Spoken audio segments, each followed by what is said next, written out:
everybody, and welcome. I am here with Amanda Achtman, who is one of our keynote speakers for our Reclaiming Conference taking place in Calgary this September. Amanda was born and raised in Calgary, Alberta, with mountains, cowboys, and entrepreneurs for inspiration. She studied liberal arts and political theory in her hometown. And after making a viral political parody video, she moved to Toronto to do a mix of journalism, crowdfunding, and advocacy in defense of Canadians' fundamental freedoms. She then went to Poland to pursue a master's degree in philosophy, and upon returning to Canada, served as the senior advisor to a member of parliament working to prevent the expansion of euthanasia to persons living with disability or mental illness.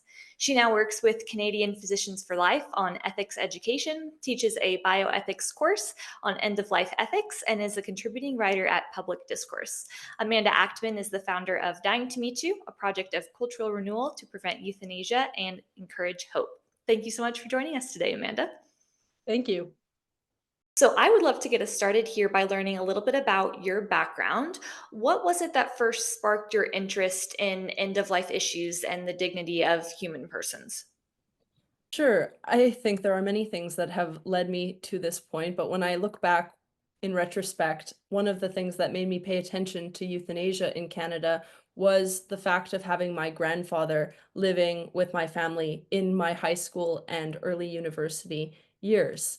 And this is not so typical in Canada to have necessarily intergenerational households. And yet I considered it a great gift to have him in our life. And we were really, really close. He had come from Poland in 1937 to Canada and fleeing the sort of persecution there as a Polish Jew, came to Canada. And yeah, so he had lots of stories, and he really sensitized me to the value of life and really the even the precariousness of life. And so realizing those stories, facing up to issues of morality and mortality, through my kind of intellectual sparring with him was a great source of interest in these themes. And then it was right around the time that he was living with us that the government started talking about euthanasia just for those whose deaths are deemed reasonably foreseeable. And since at that time he was in his late 80s and early 90s, I thought, wait a minute, this means people like him. This affects families like mine. And I had also been very touched and very formed by how he cared for and loved my grandmother, his wife, in her final years as she had dementia. And he would get all dressed up, look really sharp. This the European side that my dad did not have in terms of his kind of European classiness. And so he'd get all dressed up and go see her. And then I'd occasionally go on the weekend and realize that shortly after the visit, or even minutes into the conversation, my grandmother wouldn't remember it. And yet he went so faithfully, so consistently and lovingly. And what really moved me as a young person is that I still remember that. Even though she couldn't, I still remember that. And that example of love and that witness, I thought, is a kind of tenderness that humanizes our culture. And if we shirk those experiences, we become kind of deformed in our humanity. So these are just some examples of very basic story of how grandparents nurtured me and nurtured my sense of ethical sensitivity on these end-of-life issues. Do you think, because you have had several international experiences, right, in your studies and in your career. So have you been influenced by those different cultures in addition to that of your grandfather when it comes to the concept of human dignity and even just like respecting care towards elders? Absolutely. So a pivotal trip that I went on when I was 18 was actually a Holocaust study trip. My grandfather had largely encouraged me to kind of face up to this history. I remember when I was young, my mother had told me, if you search our last name on Google, you won't find that many people with it because they perished in the Holocaust. And so this kind of sensitivity that made me think, okay, like life is really precious and it's really precarious. And the fact that I get to be here makes me responsible. I just had this like very dramatic sense of personal responsibility because of that. And so I went on this Holocaust study trip to Germany and Poland with 60 students from all across Canada and with two Holocaust survivors. And it was on that trip that I really faced up to issues of dehumanization. And I thought, okay, if dehumanization is the core of the problem here, then what's the opposite? Jordan Peterson often talks about this, like, what's the opposite of Auschwitz? And so it was kind of like this obsession then to find out what it means to humanize humanity and to explore that antidote. And then I also had the opportunity to travel many, many other places. And I've been to nearly 40 countries, thankfully. And a lot of these countries are in the Middle East. And I absolutely love the Middle East as a region. And it's fascinating, it's dramatic, it's kind of high stakes. And what strikes me about my time there is the extent to which everyone seems to be really fighting to live. And in Canada, it seems like in so many ways, there are many people who are kind of fighting to die. And this contrast, this juxtaposition is very striking to me and makes me wonder what makes our society unhealthy in this regard, where there isn't that love of life in which we've been educated by war and trauma and difficulty that seems to forge in people a character and a resilience that has great potential to make life more meaningful. So that's and I have certainly have had experiences in other countries where people face up to such challenging events. I had also gone on a genocide study trip to Rwanda and sat at the feet of rescuers and survivors from the 1994 genocide. And similarly, the sense of wanting to live and resilience absolutely captivated me. And so uh, I can't help but apply some of that zeal for resilience to my hope for my fellow Canadians. That's incredible.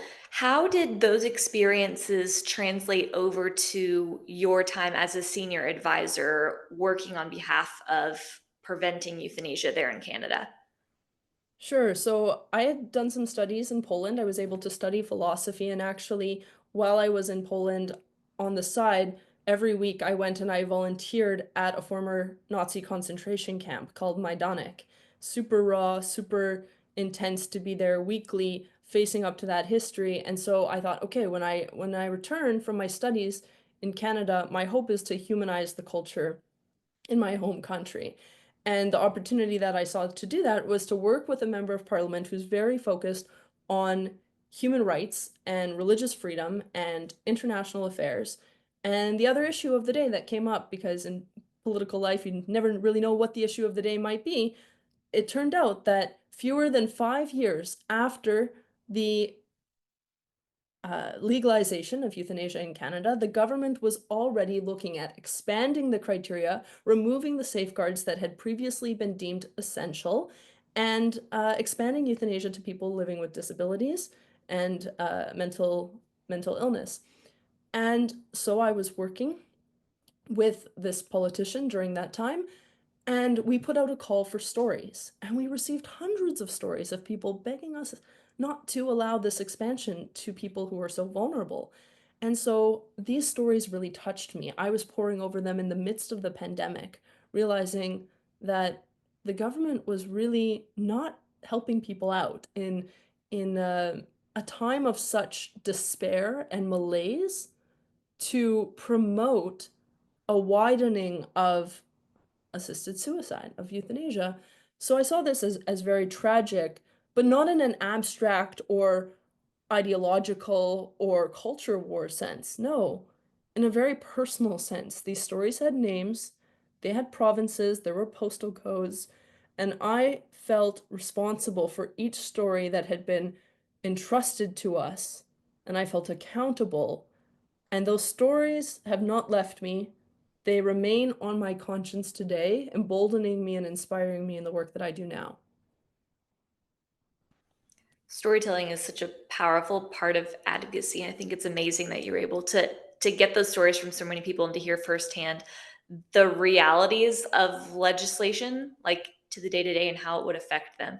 But I'm interested to hear specifically what were some of the most stark stories, or even just one example in particular, that you can remember reading and saying, okay, it's important that everybody needs to hear this. Everybody needs to understand that access to this particular type of medical care, if you can even call it that, is absolutely detrimental to society. Mhm. One story that stands out to me is that these parents who were in British Columbia wrote about their son who was living in a city in Ontario. And so, time difference, on the other side of the country during the pandemic, and they said, our adult son is well educated, had a professional life, was going to the gym, but now the gyms are closed. He lost his job. He's living by himself and he's in despair. And he has to wait before he can call us because we're this time difference apart, and we're not able to travel now to be with him, and we're very worried about him. And he has checked himself into the hospital, saying that he is feeling suicidal.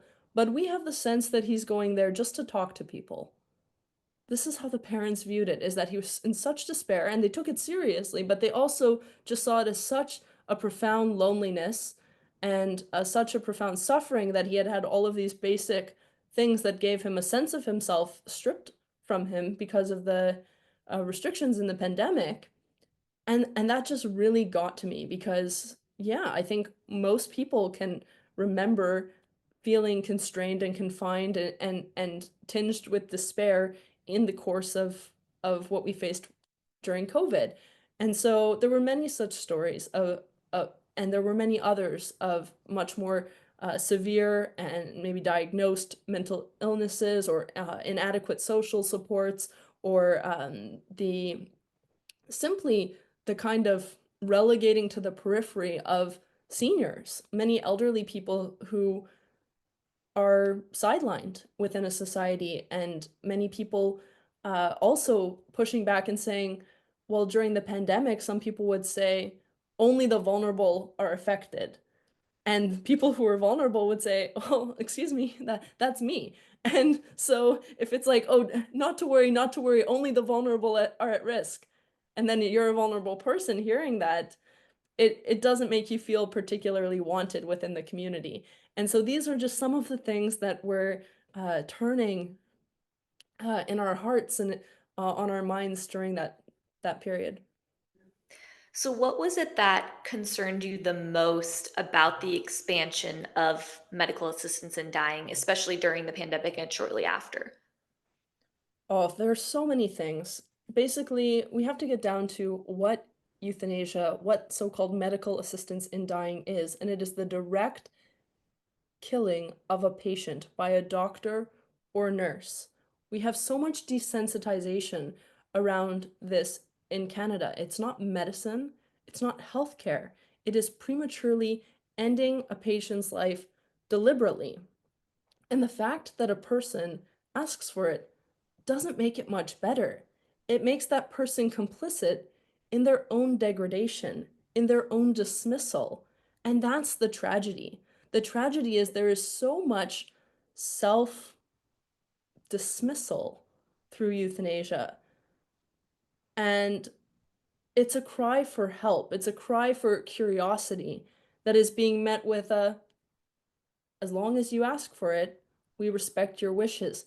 It's not adequate to people. It's not loving enough. It represents the uh, uh, autonomous, expressive individualism gone amok that deteriorates communities and that wreaks devastation across generations who become really insecure about the value and meaning of their own life, and their own rootedness and identity becomes shaken and shattered. How so? How does someone lose identity through having to think through a decision like this? I think, for example, about increasingly the adult grandchildren I am meeting whose grandparents have died by euthanasia. And I ask them, what difference does it make that your grandparent died by maid? And they say, well, it's the fact that they chose it. They voted against every day they would have had with me, against every day they would have spent with me had they died naturally. I wasn't worth sticking around for. That's how it shatters a person's sense of identity. It's one thing when you lose someone naturally, and it's another when they choose to leave the world and cut short the time that they would have had with you. That's shattering, and it's the same shattering experience that people have when a loved one dies by suicide.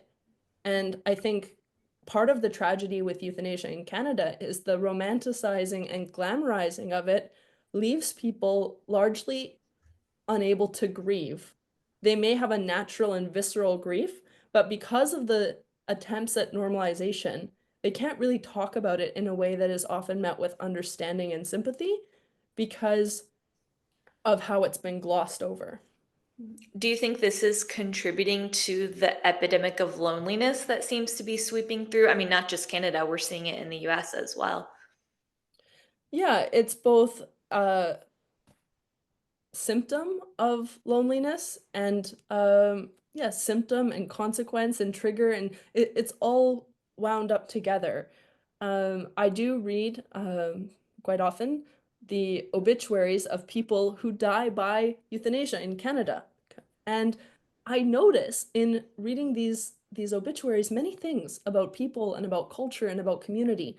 One of the things that strikes me in perusing these obituaries of people who die by euthanasia in Canada is how many of them are bereaved. They've lost their spouse of maybe 40, 50, 60 years. They've lost that person to whom they dedicated their later years as a caregiver, with whom they've shared so many memories.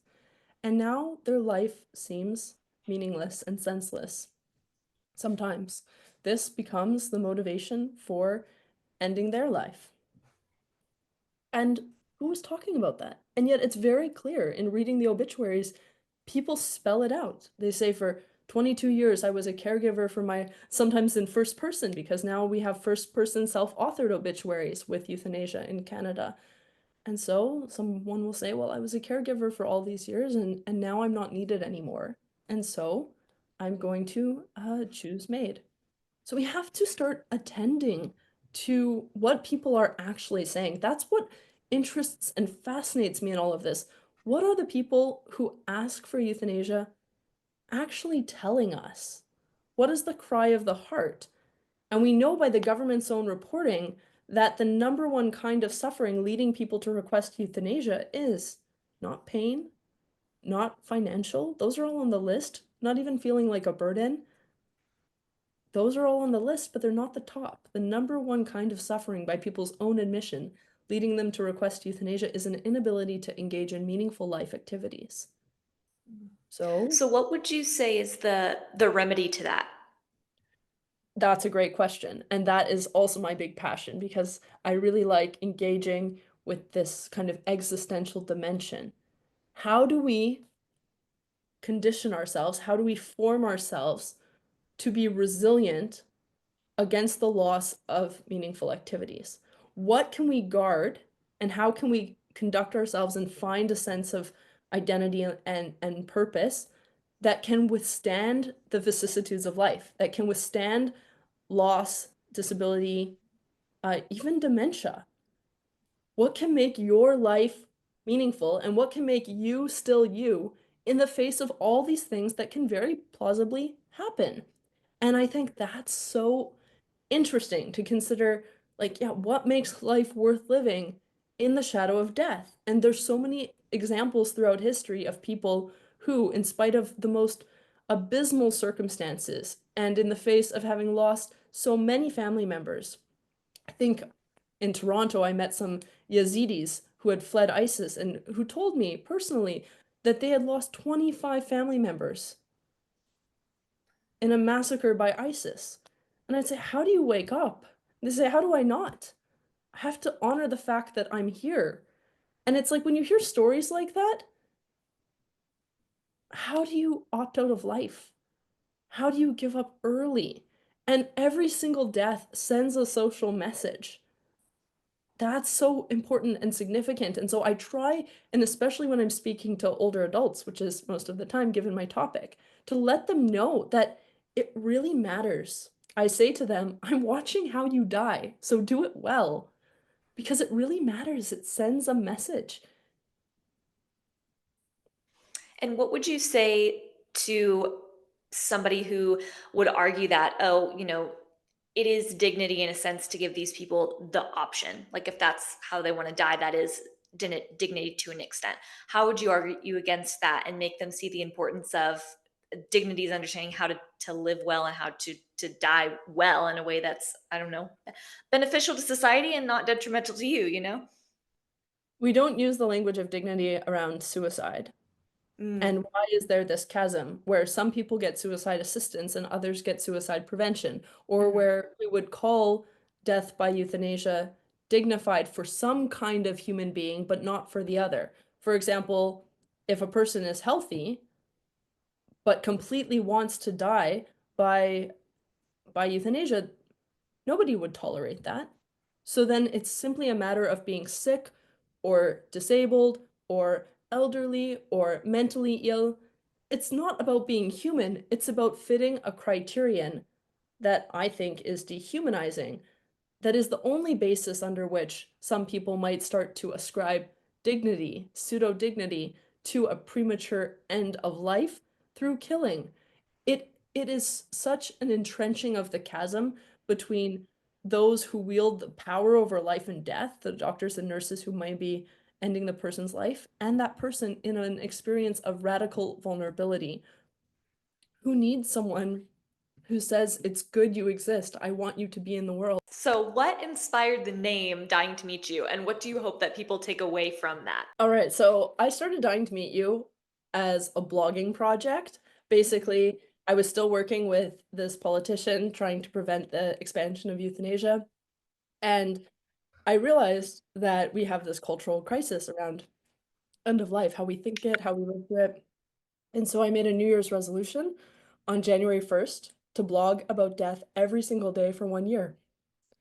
And I called it Dying to Meet You. And all the blogs were about dying across different traditions and like in pop culture and in film and in poetry and in literature. And this was a source of great joy for me. It was the highlight of my day. It was a great exercise through which I could also combat my tendencies toward perfectionism by just writing something and publishing it every single day. And so that's what I did. And then 145,000 words later, I had this year-long archive blog. It's all archived at dyingtomeetyou.ca, so the kind of prelude to the initiative that has become Dying to Meet You, which is now a broader project of cultural renewal that involves videos, events, speaking, writing, engaging people every day on conversations related to suffering, death, meaning, and hope. But it all started with my own catharsis and blogging. That is amazing. So, how have you found using storytelling and art to influence such a, I mean, it can be an uncomfortable topic, I'm sure. So, how have you found storytelling to be like an in for people? Yeah, I think that there's so much credibility with stories because people really live things and then they're able to give expression to that visceral human experience in a way that could not be scripted, could not be generated. It's only in virtue of their personal experience and the insights that come from it. And so I think it's just like a very humanizing thing, especially in our culture now that's very tech saturated. I, of course, use tech to tell a lot of the stories, but I mean, that's very, um, the stories are very humanizing insofar as people are sharing from their heart in vulnerable ways for the benefit of others. And that's deeply beautiful. It leads to cultural transformation. It becomes a basis for solidarity with others who might have had similar experiences, and it opens other people to share those experiences. So, what, with all that in mind, does a truly life affirming society look like to you? What would that be like? Oh, well, what a beautiful question. I love it. I think that we can consider what, again, is the opposite of this great problem that we've been discussing of euthanasia. And when I think about what is the opposite of euthanasia, euthanasia says, I'm not sure, I'm not sure it's good that you exist. Maybe you would be better off dead. Whereas the opposite would be to say, it's good you exist. I want you to be. You belong in the world.